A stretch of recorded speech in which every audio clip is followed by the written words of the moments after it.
बहुत मुश्किल। और सर बड़ा हंगामा है भारत में, आप जैसे देख रहे हैं कि कैनेडियन प्राइम मिनिस्टर ने जो स्टेटमेंट दिया उसके बाद से आप क्या कहेंगे?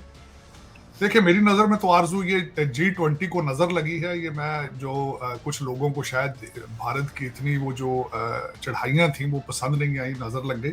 लेकिन it's not a big deal at all. उसकी वजह ये है ये जो सारा भारत में हुआ है, इसको डॉक्टर जयशंकर साहब ने इसको कहा है कि this is the vote bank politics. इसको वाक़ई लग भी इसी तरह है क्योंकि ट्रूडो की पॉपुलैरिटी कनाडा में काफ़ी अरसे से जो है वो वीक है। इन्फ्लेशन आउट ऑफ कंट्रोल है, अनएम्प्लॉयमेंट है। सिर्फ घरों को लोग बेच-बेच के, जिस तरह पाकिस्तान में प्लाटों की इकॉनमी है, वहाँ भी घरों की इकॉनमी चल रही है। और बहुत बुरा हालात था कनाडा से, बल्कि इससे पहले भी, इस वाक़ये से पहले ये नोट किया जा रहा था कि भारतीय जो हमारे कैनेडियन थे वो कनाडा को छोड़-छोड़ के तो वापस जा रहे थे। ट्रकिंग की बुरी हालत थी इकॉनमी, क्योंकि मेरा तो साथ नेबरिंग कंट्री है, बहुत दोस्त है, मुझे पता है वहाँ के इकॉनमी के हालात क्या थे। और जस्टिन ट्रूडो को जो है वो एक तो लिबरल पार्टी से थे, उनको ब्लेम किया जाता था। अब उन्होंने जगमीत सिंह जो एक वहाँ पे एक नेशनल डेमोक्रेटिक पार्टी है, या न्यू डेमोक्रेट पार्टी शायद उसका नाम, उनके तकरीबन 25 के लगभग जो एमपी हैं, उनकी सपोर्ट से ही वो पहले भी बने थे, और उनकी सपोर्ट की उन्हें जरूरत थी। उस पर उन्होंने उनको खुश करने के लिए ये किया है। लेकिन एक हेड ऑफ स्टेट जो कि कनाडा, एक मैं समझता हूं कि एक बड़ा कंट्री है, उसको बगैर किसी प्रूफ के, बगैर किसी एलिगेशन के अपनी असेंबली के अंदर इतना बड़ा इल्जाम लगा देना, और फिर उसके ऊपर इतनी मार्केटिंग करनी, फिर सारी दुनिया को कोशिश करना, साथ लेकर उसको कन्विंस करने की कोशिश, नाकाम कोशिश। अब मैं उसके अंदर की कल की जो मैं कुछ एक चैनल पे मैंने कल भी इस पे रिसर्च करके बोली, और मैं कनाडा को बड़ा क्लोजली वॉच करता हूं। और दूसरा, आपको मैंने बताया है कि मैं अपने दिन के आधा दिन तो मैं भारत में होता हूं, क्योंकि मेरे जो भाई हैं वो सरदार हैं, भारत से हैं, और सारा दिन फिर हमारे ऑफिस में भी, फोन पे भी सारी बातें, आधा दिन तो मैं practically I live in India. तो उसमें जब ये काफी गर्मा गर्मी चल रही थी, तो जो बातें हैं वो पहले तो जस्टिन ट्रूडो साहब ने अमेरिका की सपोर्ट लेने की कोशिश की, यूके को कन्विंस करने की कोशिश की, एक जायंट उनसे स्टेटमेंट लेने की कोशिश की। अमेरिका ने तो बिल्कुल जो मेरा नहीं, उस पर उन्होंने कहा कि आपको इन्वेस्टिगेशन करनी चाहिए थे। यूके ने एक बहुत ही ठंडी स्टेटमेंट दी जिसमें भारत का नाम तक नहीं था। फिर दूसरा उन्होंने कोशिश की, एक इनका दूसरा ग्रुप है, फाइव आई कंट्रीज, जो इंटेलिजेंस और टेररिज्म में एक दूसरे को सपोर्ट करते हैं, वहां से स्टेटमेंट लेने की एक नाकाम कोशिश की, उन्होंने भी जवाब दिया। फिर उसके बाद उनकी जो मेलनी जोली है, वो उनकी जो फॉरेन मिनिस्टर है, वो आई हैं यूके, यूएस में आई है, यूनाइटेड नेशंस में। तो उन्होंने G7 की सपोर्ट लेने की कोशिश की, लेकिन किसी ने सपोर्ट नहीं उनको किया। क्योंकि और दूसरा, एक सबसे बड़ी बात है, लोग अब समझते हैं कि Bharat is the fifth largest economy on the planet. So उनके साथ किसी चीज का मजाक जो है वो उनको सूट नहीं करेगा, बिल्कुल। और यहाँ पे ये बताना चाहूंगा कि इस वक्त भारत जो है वो कनाडा से दालें ले रहा है और आटा ले रहा है, तो वो बंद कर देंगे, कहीं और से लेंगे, इनकी इकॉनमी मजीद खराब होगी।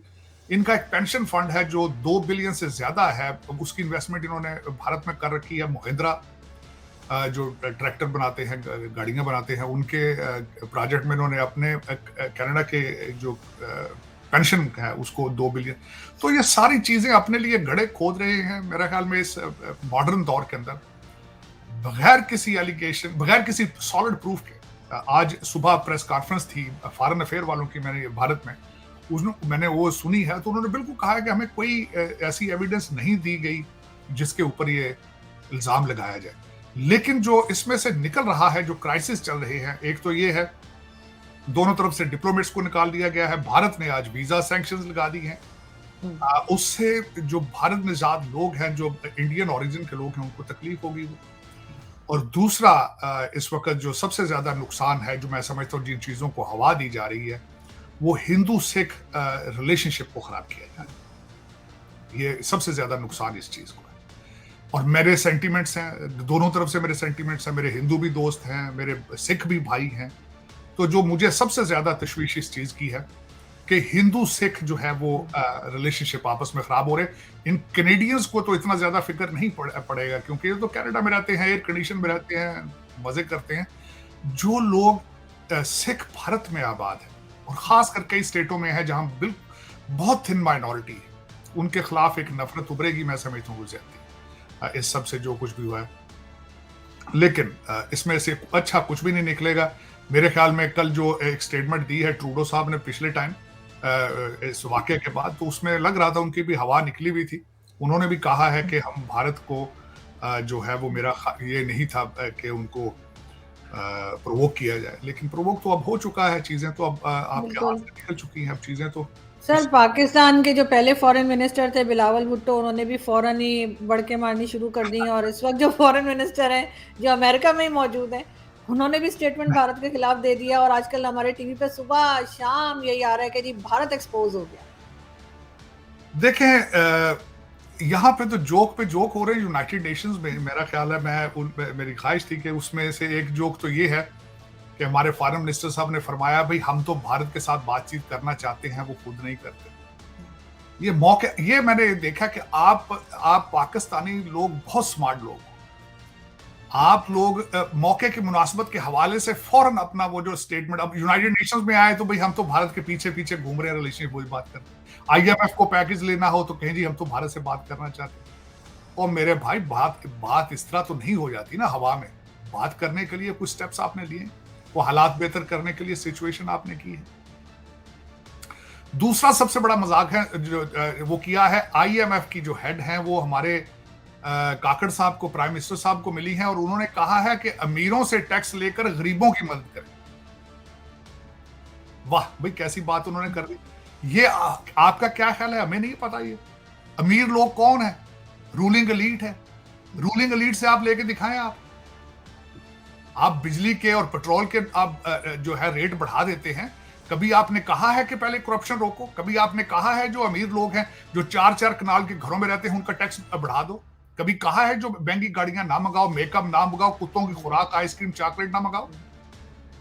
आपने बस कभी नहीं।